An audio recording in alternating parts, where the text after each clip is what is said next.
Good morning, Fort McMurray, Wood Buffalo, and the rest of the world. You've tuned in to the Mac City Morning Show. I am your host, Elliott, and we're going to start this episode off the same way we start every episode off, with a moment of gratitude. I know that you could be doing a million other things with your time, and the fact that you spend it with us truly does mean the world to me, so thank you. On that note, Tanner, hit him with the intro. How's she cutting me, loves? You're listening to the Mac City Morning Show.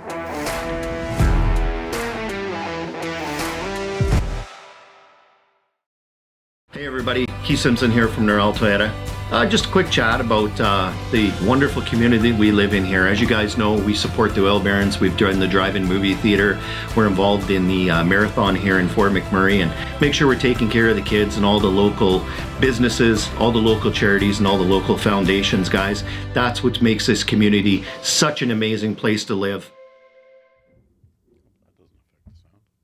And we are back. Maybe that does affect the sound. No? You're not hearing it, Tanner? No, I'm hearing it, but the guests? The guests aren't. All right, so they're doing some construction outside and on the roof, so if you're hearing any clinging and clanning, that's what it is. Big shout out to Norrell Toyota, our title sponsor for today's episode. Do appreciate your ongoing support. As you know, I don't introduce my guests because they can do a better job of that than myself. So, sir, can you please tell everybody at home who you are and what you're about? Yeah, hi, my name is Kevin Weidlich, and I'm the president and CEO of Fort McMurray, Wood Buffalo Economic Development and Tourism. Very cool. That is a mouthful of a title. You have to take a breath in the name. So you've been in this role for a few years now. Yeah, I came to Fort McMurray in January of 2019. That's when I started. Okay. Now, we've had a few of your colleagues on the show, but it's been a bit. So can you explain to the people at home kind of what is the role, the purpose, the function of what you and your team do in the community? Yeah, so our corporation, we focus on obviously economic development and tourism, but it's more than that too. We really have four lines of business. Okay. So one is to help to grow the local economy, supporting businesses to grow beyond the region, creating more wealth, more jobs, more opportunities for businesses to thrive here in the region. Yeah. We also attract investment and capital into the region so that more businesses can be successful. More businesses mean businesses can do more business with each other. Okay. So that's the investment attraction play. We also market the region as a place for visitors. Okay. And so that's our tourism play. Yeah. And hand in glove with that is we help to develop the tourism sector. So this region doesn't have a lot of tourism operators, not a lot of large scale operators. Right. That's a tremendous piece of growth. Okay. And the last thing that we do is we market the region as a great place for residents, for people to come and live in Fort McMurray. That's right. And spent a lot of time on that lately. Mm-hmm.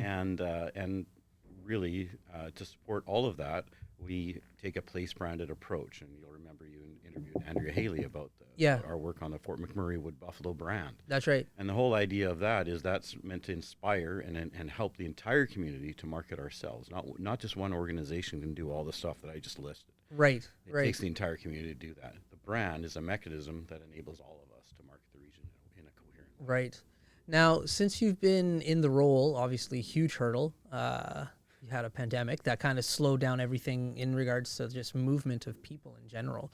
How have you seen like an uptick since of people starting to trickle back in or wanting to invest either like themselves moving here or like you're saying capital investment? What have you seen since things have like started to reopen a little bit? Yeah, so we are definitely seeing an uptick. Yeah. In fact, I was just looking at the census numbers this morning. Okay. And so the Stats Canada publishes the census numbers. Right. And our region continues to grow. In fact, Alberta's net migration is significantly larger than anywhere else in Alberta. Okay. And one of the big benefits of that migration is Fort McMurray. Okay. So that's a bit of a change. Yeah. You know, you'd say That's about great to 2 hear. years ago, it was stifled. Yeah. And so that's definitely bodes well. Yeah. The most of that immigration, that change comes from immigration. Yeah. So, and this is relatively new in the last 6 months. Mm-hmm. So you basically tag it to the reopening of the economy, lifting of restrictions for COVID, that sort of stuff. Right. So that's a migration piece.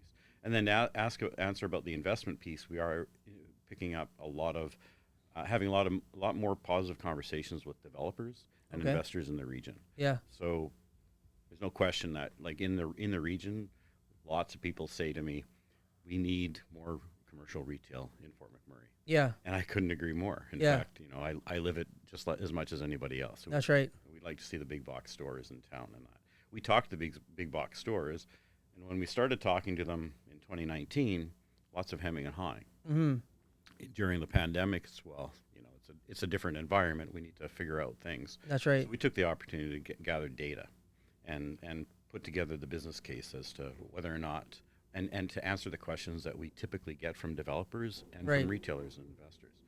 And we've got some pickups. So since the opening, we're speaking to literally dozens of investors in terms of developers who want to develop land for new buildings, Right. and commercial retail. So I think we should look at it with optimism, Yeah. but to caution, it still takes time. Yeah. It takes 2 years, but from when a developer says, "Hey, I'm interested," Right. to them to actually get to a point of groundbreaking, Right. 2 years is the fastest, Yeah. Yeah. right? So this is fascinating to me. I have no idea what this process looks like. So when you have like a big box store, like I think of like a business that would just like move into an existing building. Right. So in these scenarios, are these stores saying like, no, are they like pulling like the old school McDonald's method of like, I'll buy the land, I'll own the building, and like now I'm in real estate, and so I'm just putting my business in what I own? Or do you have like a developer who says like, you know what, I see that there's a potential for X, Y, and Z store to move in here. I'll roll the dice. I'll build the facility, and then hopefully they'll move into it. Like, is it a chicken before the egg? Yeah, it's a really good question, and the model changes and depends on who you're talking to, right? Right. So generally speaking, the bigger the outfit, the more likely they'll do their own thing. Right. Like the founder in McDonald's, great Yeah, movie, right? yeah. But that's the story of McDonald's. They went from burgers to real estate. That's right. So the larger ones are more likely to undertake that, but they have to be the massive ones. Right.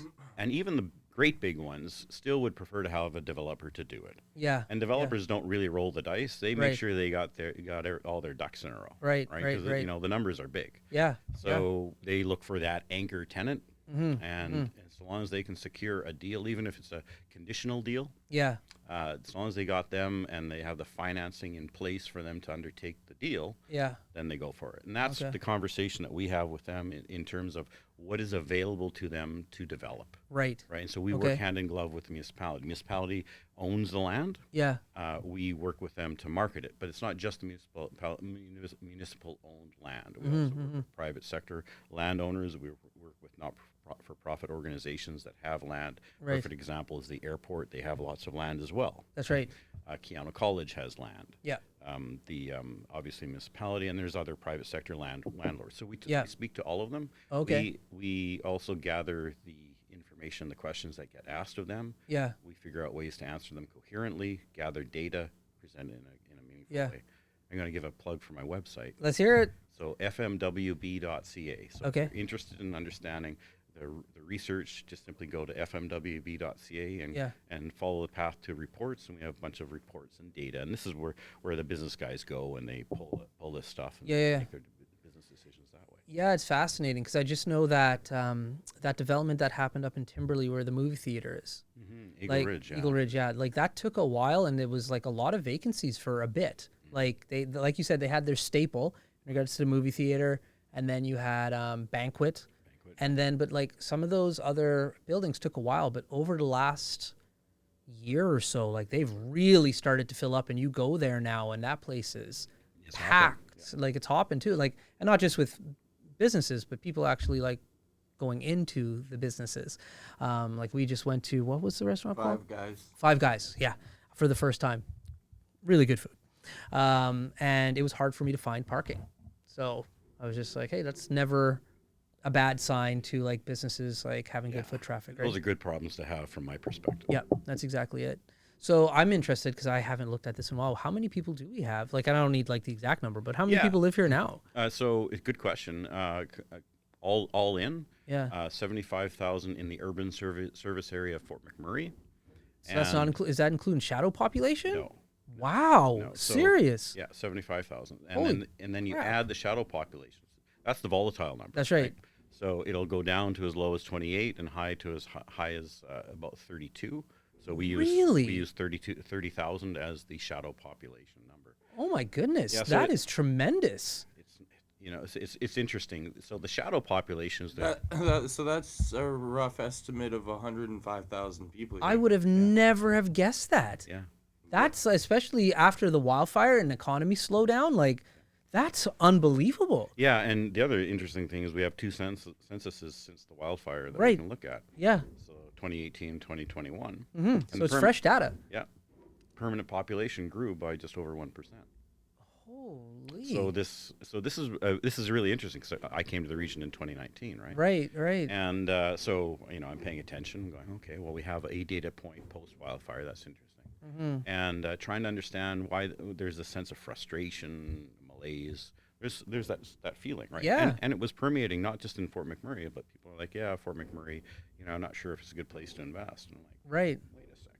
Yeah. I think this is a great place to invest. Let's get the data to prove it. Yeah. And we didn't cherry pick. We just gathered the information. That's right. And the data is really good. Yeah. So when you think about it, we now know who the permanent population is because we have Right. 2 data points post wildfire. Yeah. Like if you're going to leave, like the wildfire was probably A good time to do it. right. That's right. Wow. I would have. That's shocking to me. Or even like the 2020 flood. Yeah. There's Right, been places. There's been times where you could have Yeah. packed up and said, But I mean, like the 2020 flood is another good example of you had the census the next year and you would have seen the numbers drop if it was Yeah. a huge effector. It's a good point. Yeah, and the other thing too is what's within the census numbers, which is really interesting too. So, for example, we have the most diverse population per capita than anywhere else in Canada. oh yeah, Right. So, Yep. and you guys know that we live it every day. that's we right. see it. Right. That's right. So, but outside the region, Yeah. it's not understood. That's right. Then you add into the mix that we also have one of the youngest populations, Yep. average age 33. We know that, but it also means that we have a very young population, kids under the age of 14. Yeah. That cohort is actually big, That's right. so much so that our schools are bursting at the seams. That's right. That's Oh, right. they were bursting when I was going That's there. right. Yeah. Yeah. Yeah. No, Fort McMurray, it was fascinating for me growing up here. It's quite the bubble, but it is so multicultural and diverse. And growing up here, you take that completely for granted as a child, like that you just hang out with like black kids, Asian kids, indigenous kids, just like you're 5, I'm 5. You like Spider-Man? I like Spider-Man. And then, okay, we're friends. Yeah. Right. And It's- so yeah. you grow up, see like just that being normal and having like a multicultural group of friends. And then when I moved to Edmonton to do post-secondary, that's not the case in regards to it's very siloed in major cities. Like people that look like this hang there and they there's hang there. different pockets within. That's right. within And the because city. you have the volume to do so. But what a tremendous asset for me that was to be able to like understand other cultures because like you're going to people's houses and you're eating their food and you're seeing like, hey, your parents raised you differently from my parents. And you're seeing all of that and it just makes you a more well-rounded human being. And that's a huge asset that I think Fort McMurray gives to and gives young us a families. very rich cultural experience ourselves right. too. No, it's I'm experiencing it as well. I have teen boys. Yeah. And they're thriving in school. They love going to They go to Westwood. And, Yeah. And the cultural diversity is an asset. It's one of the biggest selling Yeah. features. I would Yeah, say. man. Well, listen, Tanner tapped his phone. That means he's got his questions ready for the Max City Minute. But before we jump into the questions, let's hear a little bit from Carrie. Tanner? Hi, it's Carrie with Patchouli Rose Herbal Apothecary. I know our summer is coming quickly to an end. And during the summer, we always think of applying our sunscreen. But sunscreen is a product that we should be using every day of the year to protect our skin against harmful UVA and UVB rays, also against premature aging. I have a product called Dandelion Harvest, which is moisturizing, anti-inflammatory, and is great for anti-aging. You can use this every day of the year, and it's very moisturizing. If you want to check this product and any of my other products out, please go to patchoulirose.com. And we're back. Thank you, Carrie from Patchouli Rose. I love that you talked during that. I do it too. So you might be, the second or third guest? Third or fourth, yeah. Who's talked during the commercials because they think the mics are off. Oh, So that's it's funny. live. That's awesome. Like myself and Tanner are really big on like Continuity errors. Yeah, and like imperfections. We think that's what makes the show really pop. Anyways, Tanner, hit him with the Mac City Minute. Alrighty, question number 1. What is your proudest achievement for your time in your position? My proudest achievement for my time in my position. So I think it's the development of the Fort McMurray Wood Buffalo brand and how it was co-created by the entire region. So it wasn't just us making it. We brought it to the region. We brought the idea of, hey, let's figure out a way to market our region in an innovative way. Yeah. And brand marketing is a very innovative way for places. Yeah. I put the team together to lead it. They did a fantastic job. It's not my achievement. Just about everything that I get to claim credit to is actually done by somebody else. Right. So the work that our team put together, that worked with people from all walks of life in this region, from as far north as Fort Fitzgerald to Conklin, all the communities, all the Indigenous communities, the Métis communities, First Nation communities, also the people from all walks of life here in Fort McMurray and et cetera. And so they developed the brand in a coherent, inspirational way that really reflects this region. So it gives us the language to market our way in the way that we want to be marketed, as opposed to being branded by others. Right. That's awesome. Question number 2. What is one reason you think someone would love to visit, work, or move to Fort McMurray? That's a simple question. Many, but the first one, the Aurora Borealis. It's astonishing. You know, when you look outside on out your back deck and you can see the lights, even with the light pollution. That's right. That's one reason. There's many others, but I'm going to stick to one because I know you got a time limit. Okay. Question number 3. When you go to other cities, what kind of tourist attractions do you enjoy going to? Good question. I love water sports, so I like. Me too. Yeah, and I love scuba diving. So if I can get anywhere to go to a scuba dive, I'm in. Question number 4. What is your best memory you have from shopping in a big box store? I got a memory. That's a good one. That's Tanner a hits funny you. one. Yeah, Tanner hits with like the questions that bring you back to your childhood. Yeah, well, you know what?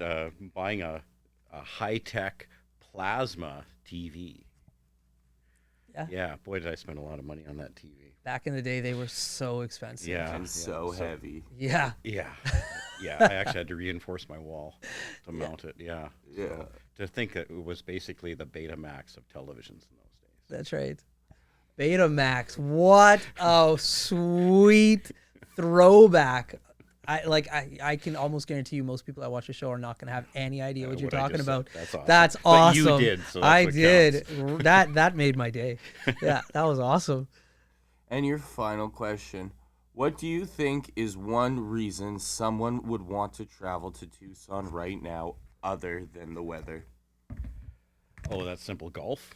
That's one, but I'm going to give you more than one. Yeah, So go for it. golf, hiking, cycling, hiking in the mountains, checking out really neat places, Tombstone, Arizona.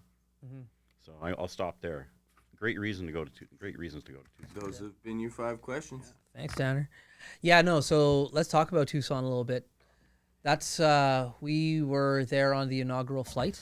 I saw you and your wife went down as well. I've been talking to a few people. So this whole month of January, what we've done is myself and Tanner collected a lot of interviews and talked to a lot of people while we were there. But to break up just the Tucson people and shop owners, we wanted to interview individuals who actually were there as well from Fort McMurray. So like they can talk about like their experience and their time there. So when you were down in Tucson, what did you guys kind of participate in? Yeah, so we stayed at a nice golf resort hotel. Which one did you stay at? The JW Marriott. Okay. Yeah, and really enjoyed it. So Galen and I, we went down on the inaugural flight. It's 4 days, right? And so first days, we just kept on our own pace. Yeah. Had breakfast when we wanted to, and during breakfast we said, well, what would we like to do today? So we said, well, let's see if we can go golfing. And believe it or not, we got exactly the tee time we wanted. Yeah. And exactly the pace that we wanted to go golfing at. It was perfect. Nice. So we did the first day golf. Second day, I did some golfing. Galen had a pool day. It was a beautiful sunny afternoon. Yeah. and you know, in the evenings we just basically go out for drinks or dinner with friends. Yeah. And then next couple of days it got a little bit cool. Yeah. And so that's when we went to I went to the Aviation Museum. Oh, okay. And, Nice. And there's also the airplane graveyard. Yeah. And fascinating, acres and acres of airplanes. Yeah. And I'm a bit of a military guy, so I dig that stuff. So That's awesome. we spent some days doing that. So Nice. in 4 days, it felt like a whirlwind. Yeah. We Oh, yeah, enjoyed it was so quick. much that Gayleen and I decided to take our kids to Tucson. We're heading right after Christmas for a week in Tucson. Nice. Whole family. Now, are you staying in a hotel? You're renting Airbnb? This time we're doing an Airbnb. Nice. And Nice. like talk about value. So Yeah. for all 5 of us, Yeah. Airbnb, heated pool, the flight, car rental, $5,000 Canadian Yeah. or thereabouts. Yeah. Right. So It's a very affordable trip. Yeah. What I loved about it more than anything else, and like you take this for granted, like you don't take it for granted because it doesn't happen that much anymore. Being able to fly out of Fort McMurray to a location and not having to like stop somewhere else and like keep your fingers crossed that like, oh my gosh, I hope I make my connecting flight or I hope nothing goes wrong, and not have to like drive from Fort McMurray to Edmonton, and then like that wears on you. So literally to get on a plane that's like 4 hours and change and be where you want to be, and then at the end of the trip come back and just be done with it, it's like that's a real like vacation. I couldn't agree more. Like nobody likes the travel portion of a vacation. Yeah. And to make it as simple as possible. Yeah. Big reason why we have the flight. Yeah. Another big reason is ensuring that Canada Border Service Agency is still able to provide service out of the airport. Yeah. So we did a partnership with the airport to ensure that border services can be provided there. Basically, we helped to underwrite the cost, and that's a big deal, right? Yeah. Because that allows us to do those direct flights. Yeah. And it's part of a bigger picture piece as well. So, Right. you know, we get that, you know, going to Tucson, Yeah.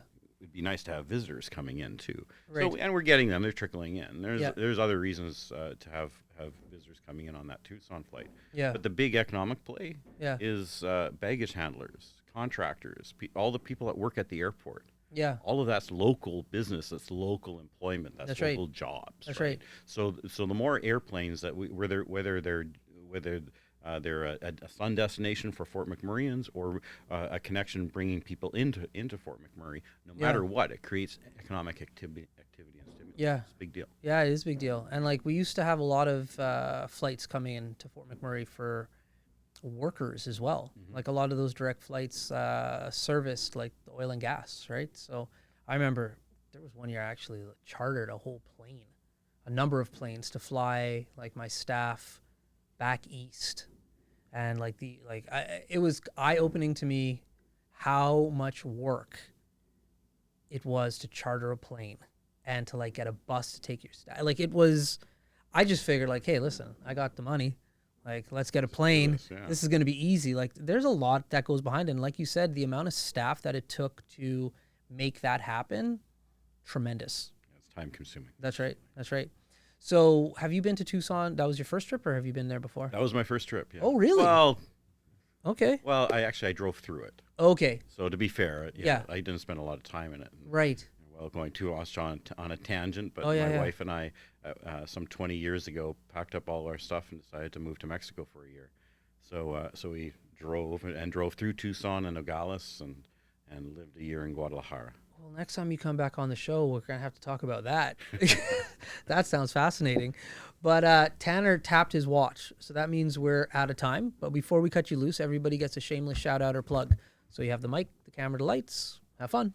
Yeah, so I'm going to give a plug to our website, so fmwb.ca. Yep. And anybody that's interested in understanding what it is that we do and the breadth of the services that we provide, just go to fmwb.ca, and you can surf through. It's a very good website, and talks about the place from a visitor's perspective, investor's perspective, and a place for new residents too. Awesome. Well, man, thank you very much for coming today. Really do appreciate your time. I know you're a busy man.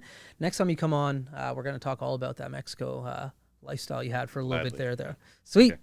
All right. Well, for McMurray Wood Buffalo, the rest of the world, thank you so much for tuning in. Really do appreciate everybody that watches these episodes. Big shout out to our title sponsor, Noral Toyota, as well as Carrie from Patchouli Rose. Thank you both for your ongoing support. I appreciate that as well. Hope everybody at home is having a great day, and we'll see you tomorrow. Peace.